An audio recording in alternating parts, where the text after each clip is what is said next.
വളരെ കഷ്ടപ്പെട്ട് വീട് നോക്കുന്ന ഒരാളാണ് ഷീല. ഷീലയ്ക്ക് 3 മക്കളാണ്. മൂത്തവൾ റൂയി, രണ്ടാമത്തേത് സാൻഡ്രിയ, ഇളയത് ചിത്ര. റൂയി വളരെ പാവമായിരുന്നു.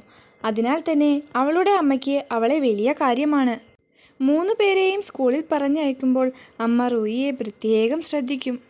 ഒരു ദിവസം ഇവർ 3 പേരും നടന്നു പോവുകയായിരുന്നു. അപ്പോൾ വഴിയിൽ അതാ ഒരു സമ്മാനപ്പെട്ടി കിടക്കുന്നു. ആകാംക്ഷയോടെ അവർ 3 പേരും അതിൻ്റെ അടുത്തേക്ക് പോയി. അതെടുക്കണമെന്നായിരുന്നു സാൻഡ്രിയയുടെയും ചിത്രയുടെയും ആഗ്രഹം. എന്നാൽ മൂത്തവൾ റൂയി അത് തടഞ്ഞു.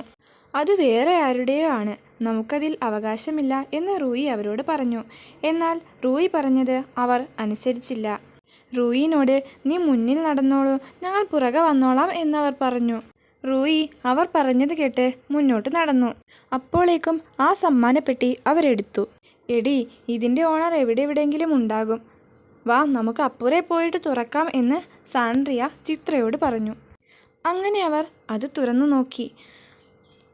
വളരെ മനോഹരമായ ഒരു മോതിരമായിരുന്നു അതിലുണ്ടായിരുന്നത്. അവർ ആ മോതിരത്തിൻ്റെ ഭംഗി ആസ്വദിച്ച് കുറേ നേരം അവിടെ നിന്നു. അതിനാൽ തന്നെ സമയം പോയതവരറിഞ്ഞില്ല. ഇനി സ്കൂളിൽ പോയാൽ അവരെ വഴക്കു പറയും, ചിലപ്പോൾ വീട്ടിലേക്ക് വിളിച്ചെന്നു തന്നെ വരാം.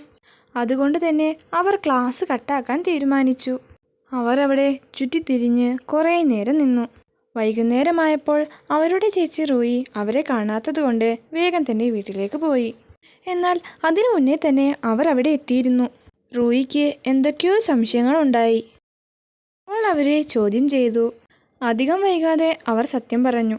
എന്നാൽ അവർ അത് തിരിച്ചു കൊടുക്കാൻ തയ്യാറല്ലായിരുന്നു. അപ്പോഴേക്കും അവിടേക്ക് 2-3 പോലീസുകാർ വന്നു. ഒരു മോതിരം കളഞ്ഞുപോയി എന്ന് കേസ് കിട്ടിയിട്ടുണ്ടായിരുന്നു.